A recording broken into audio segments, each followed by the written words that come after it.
Good day everyone, what's going on? It's Mr. McBain here, and we're going to now do a maths lesson on graphing linear equations. So let's get started.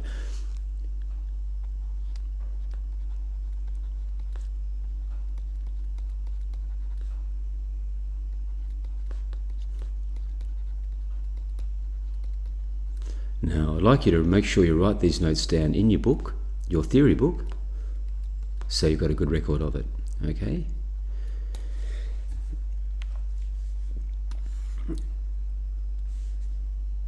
Now I'm actually going to show you today two different ways that you can sketch an equation. Okay, the first method, method one,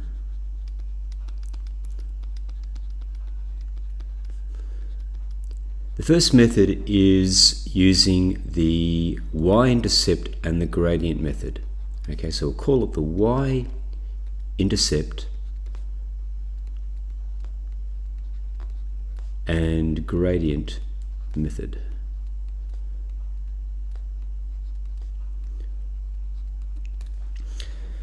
Okay, so if I had an equation, a linear equation that looked something like this, y equals 2/5 x minus 4, and I had to sketch that, then the way I would go about doing this is, firstly, draw yourself a sketch, a set of axes, like this.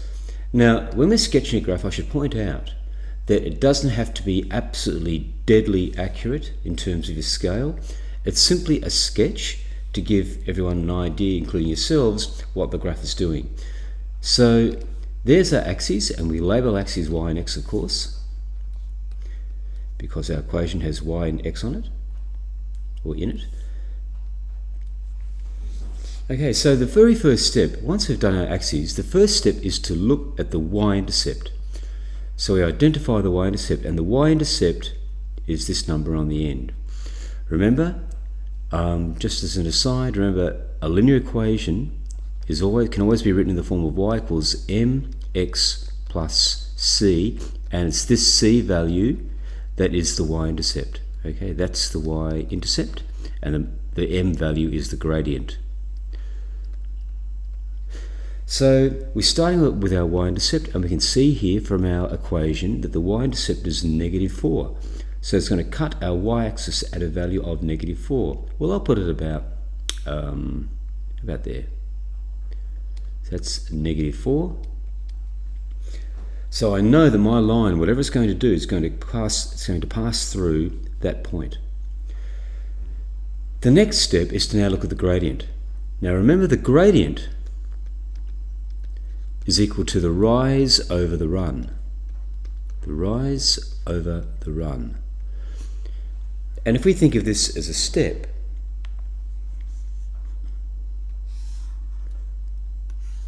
if we think of it as a step on a well, just any sort of a step, I suppose, then the vertical part of the step is the rise, and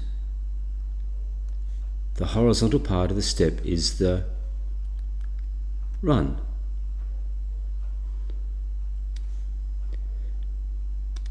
And so there's our rise and there's our run. And that gives us then our slope. So the rise is this section. There's our run. So in this case, we look at our gradient, we can see the rise is 2 and the run is 5. So rise is going to be 2 and the run is going to be 5. So what that means is that starting from my y-intercept, if I go up 2 steps and then across 5 steps, 1, 2, 3, 4, 5, about there, there's my rise, there's my run. I've now got my second point. So all I now need to do is to rule a line through those 2 points and there is my sketch. Now I do need to write the coordinates of this point. So if this point here was, that's 0, minus 4, we can work out this point because this is now, that's minus 4, this will be minus 2 here, so the y value here will be minus 2. The x value, well here it was 0, but we went across 5, so here the x value is going to be 5. So the coordinates of this point here are 5, negative 2. And that's it. That's how we sketch our graph. So just remember, when we're sketching a graph using this method, we start with the y-intercept. We then use the gradient, the rise and the run, to work out our next point. We draw the line through the 2 points and we write down the coordinates of those 2 points. And there we have our sketch. That's all that's involved. Okay, so let's now have a look at method 2.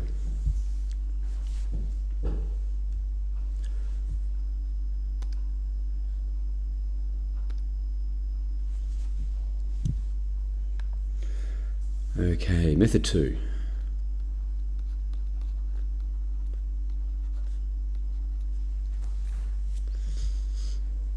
Pardon me. In method 2, we're going to call this the intercept method,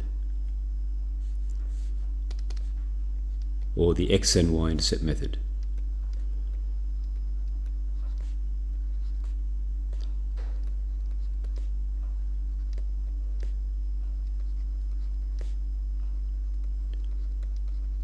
Now this is actually a really powerful method. It allows you to draw a sketch very quickly.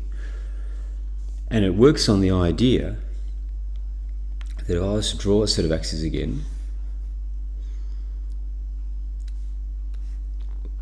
pardon me, works on the idea that a straight line, nearly all straight lines apart from ones that are perfectly horizontal and perfectly vertical, any other straight line will cut both the y and the x-axis.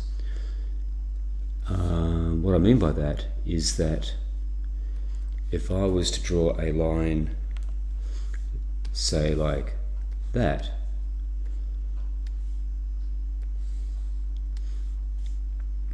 or if I was to draw another line, say going in this direction, say like that, you can see in both cases, if we look at this line, we'll call this line A.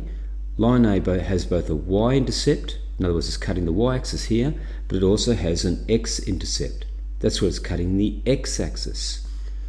Line B over here has a y-intercept, where it cuts the y-axis, and an x-intercept, where it cuts the x-axis. So we already know about the y-intercept. Well, the x-intercept is the same thing, except it's cutting the x-axis. So the x-intercept is where the graph cuts the x-axis. Now, something very important to know. If we go back to our y-intercepts here, let's say this y-intercept here was 5. If we had to write the coordinates of that point, we would write that as 0, 5, because it has an x value of 0. If we said the y-intercept here was 3, then we'd write the coordinates of that point as 0, 3, because its x coordinate, or x value, is 0. On the other hand, if this x-intercept here was negative 6, now that means its x value is negative 6, but its y value, look at it, its y value is 0. It's on the x-axis. So the coordinates of this point would be negative 6, 0. And if this was an x-intercept of, let's say, 4, then the coordinates of that point would be 4, 0. So the point I'm trying to make is that for the y-intercept, whenever we're dealing with the y-intercept, the x value is 0. And when we're dealing with an x-intercept, the y value is 0. That's really important. So, to find an x-intercept,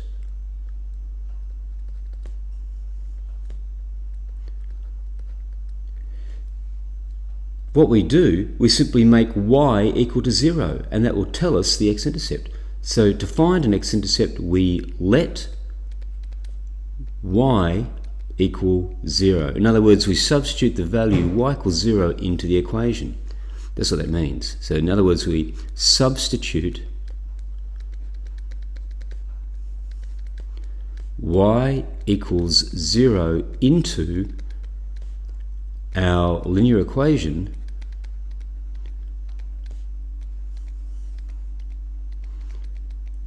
and solve for x.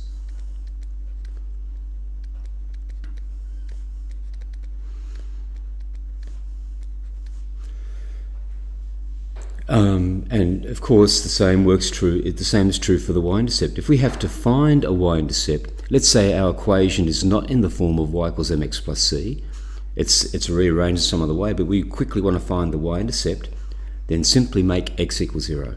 So to find a y-intercept,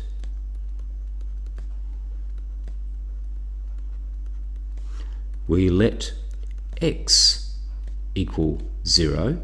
Why? Because remember, at any y-intercept, the x value is 0. So to find a y-intercept, let x equal 0, which means we substitute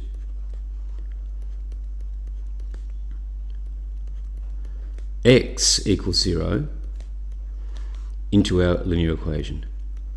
Into our equation and solve for y. And solve for y. So let's do an example and I'll show you how this works. So we will get rid of this.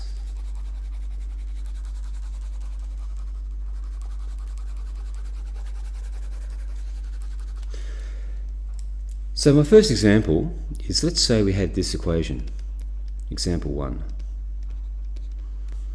Let's say we had the equation 5x minus 3y equals 15.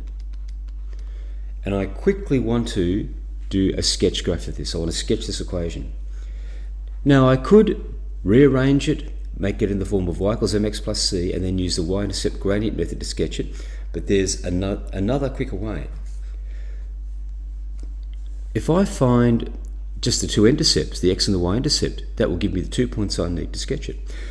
So let's find the x-intercept first. So first thing, find the x-intercept. How do I do that? Let's go back up here. To find an x-intercept, we let y equals 0 and solve for x. So I'm going to let y equal 0. So in my equation, I let y equal 0. So I've got 5x minus 3 times 0 equals 15. Well, 3 times 0 is just 0. So 5x minus 0 is 15.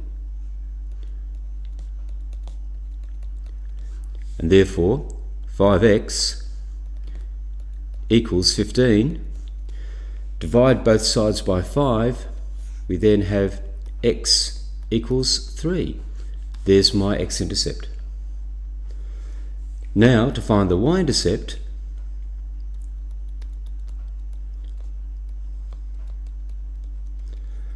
if we go back up here to find a y-intercept, we let x equal 0. So I'm now going to find the y-intercept by letting x equal 0. So go back to our equation. So now it's going to be 5 times 0 minus 3y equals 15. 5 times 0 is 0, so I've got negative 3y equals 15. Divide both sides by negative 3, and we have y equals negative 5. So there's my y-intercept. So to sketch my graph, I now have the 2 points I need. I've got the x-intercept and I've got the y-intercept. So there's my y-axis, there's my x-axis,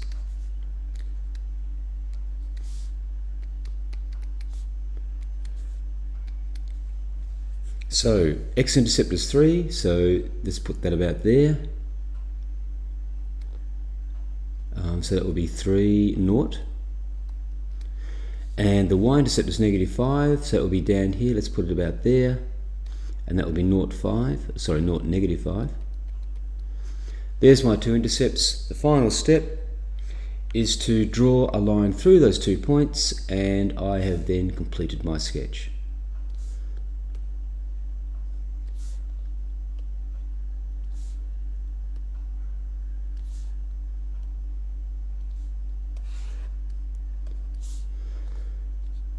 So there's the X and Y intercept method. So remember the key points here. To use this method, you don't have to rearrange the equation. You can take it as in any way it comes. Just simply find the two intercepts. Find the X-intercept by letting Y equal 0, find the Y-intercept by letting X equal 0, and plot those 2 points. And of course, if you had to work out the gradient quickly, you could just look at it by sight. You can see here the rise here is 5, the run here is 3, so the gradient would be 5/3. So that's the other good benefit of this method. Once you've plotted it, because you've got the X and the Y-intercept, you can very quickly and very easily visually work out what the gradient of the line is as well. Okay, thank you, bye.